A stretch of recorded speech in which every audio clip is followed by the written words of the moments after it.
For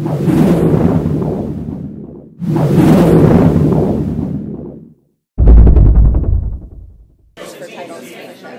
Good. Have you had any? Do you follow Twitter? Fairly closely, yeah. My daughter's always complaining that I don't tweet as often as I should, which is weird because I actually joined Twitter to publicize Sushi Girl. Because it's a little film and it needs all the awareness you can get. But once you join, the pressure to come up with, I mean, who cares what I had for breakfast day before yesterday? You know, there is glory in the unexpressed thought. Although nowadays, in the new medium, that's something that's long forgotten. But you know, I feel like a pressure, because she'll call and say, Kevin Conroy tweeted you, or Kevin Smith, you've got to answer these people. One day I said, do you say, I'm Mark Hamill? No, I don't. No, I don't say that, not to my daughter. I spent one Saturday, and for like 5 hours, I did nothing but tweet. I went from 0 to like 55 in one day. That means you understood it and you got a little addicted. Yeah. I can see where people would, where they get up and it's almost like being able to socialize with people without any contact, without getting out of your basement, which is my goal. At this point, as an elderly recluse, I consider it a good day if I can stay in my pajamas all day long.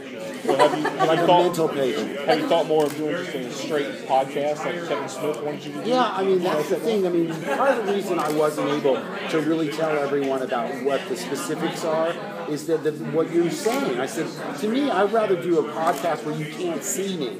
It's much more liberating if I'm not worried about how I look, how's my hair, my shirt straight, all that stuff. It's much more of a mind meld. If you're, like with Kevin, there was no, you could close your eyes and listen to what he was saying without being distracted at all. And really, if you have a visual component, a video component to your podcast, it's kind of like televised radio. Yeah. If you've seen Stephanie Miller or who's the other guy, Bill Press, any of those shows, Don Imus, anything that's just shot of people sitting in front of microphones, it's not the most interesting visuals.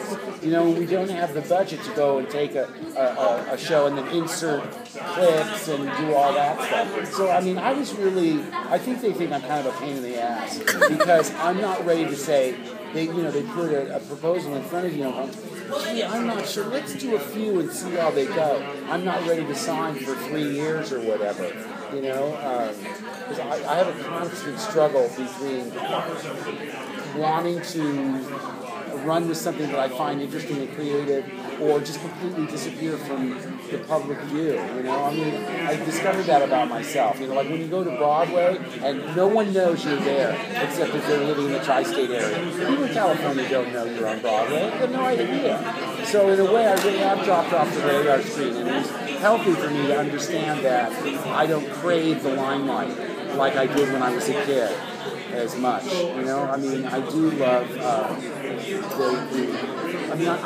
I never leave my house if I don't have to. So doing voiceovers is very much in your comfort zone. Yes, exactly. And that too. I built a recording studio in my basement, but the truth of the matter is when you're doing animated shows, they'd rather have you in the room. And I can understand that.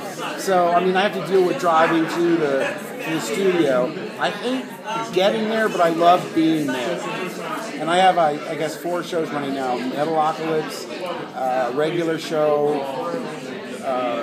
There's a new one called Motor City from Disney, and How to Train Your Dragon, the TV series. Although it's a recurring character, I'm not in every episode. And they are those, some of the recordings you go, when we did Batman, everybody was there. It was like an old-time radio show. All the characters, all the actors were there. With How to Train Your Dragon, I've never met anyone. They only record me by myself. So I've never met Jay or any of the other characters that are on the show. Does that make it a lot harder to react to the script? It is odd. And in other words, a lot of times you're going to go to line 97, and sometimes I'll read the line just before I read mine out loud. they can always snip that off. But you're right. I mean, out of context, one of the things that people don't understand with actors, it's very much like musicians. You play off of people's rhythms. You complement each other. If you're talking fast and loud, I might want to go slower and less volume. I mean, just to mix it up. And you really need to be in the room to hear what the other people are doing. But it's shocking. Sometimes I'll listen to these recordings where I do it by myself, and they'll have me overlapping dialogue with somebody who wasn't there. It's amazing. And I do love my character on How to Train Your Dragon. He's really super Viking, and I guess he's a villain of sorts, but he doesn't think of himself as a bad person. His name is Alvin, and he's a big Viking, huge Viking guy. And I was able to do all my homage to my East End of London buddies that worked on George's movies. I miss the music of English dialects. What are you most excited about working on right now? What is it that's really getting you out of bed in the morning and making you feel? Well, my number one mission right now is to raise awareness for Sushi Girl, which is sort of a Tarantino-esque violent gangster picture. I read it and thought, I can't do this. I mean, I'd love to see it, but I can't see myself doing it. But, well, I have two sons and a daughter. First of all, I said, is this like the most violent thing you've ever read? And they're like, no. No, I know. They're not, yeah. So it's like, and also too, she said, you can't complain anymore. Because I'd say, why didn't I ever get cast in Steve Buscemi's parts or Philip Seymour Hoffman parts? I mean, I love those oddball character parts. So she read it and said, if you don't do this, you can never complain about that again. So I played Crow, who's a psychopath and a psychopath. Yeah. That's a departure from.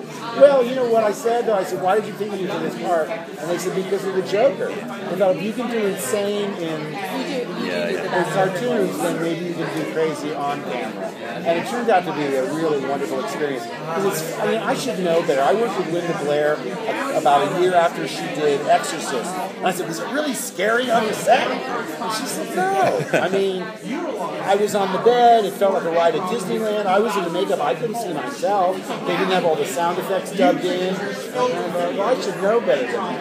Because I was reading Sushi Girl and thinking, because it's about such vile gangsters and so dark, that it would be a gloomy, down kind of experience on set. And I was Who's the director of that, and where can I find it? Kern Saxton, KERNSAXSON. It's his first feature.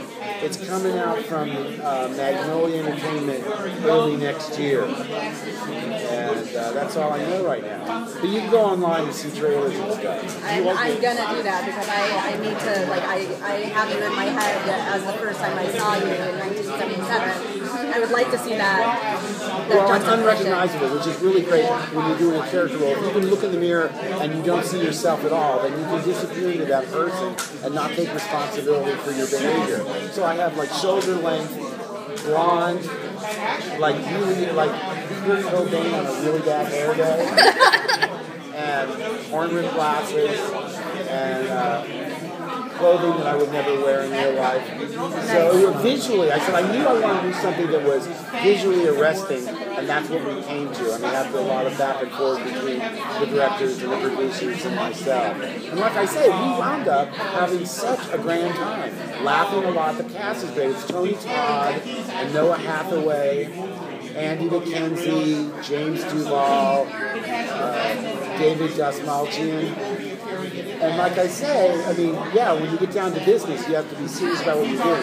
But we were laughing a lot about how absurd the process of making a movie really is. How do you treat one of the things I've always been curious about having theater training myself is how do you translate that process that they teach you in like a theater school into film, since it's so disjointed? What is the process that you go through to get into the mind of that character? Well, you always have to have a sense of where you are. I mean, if I'm in an intimate theater that's only 150 seats, I'm not going to have to project like I'm at the Broadhurst. That's, 1,500 to 2,000. It's tough though, because, the balance theater acting with a camera that's right in your face.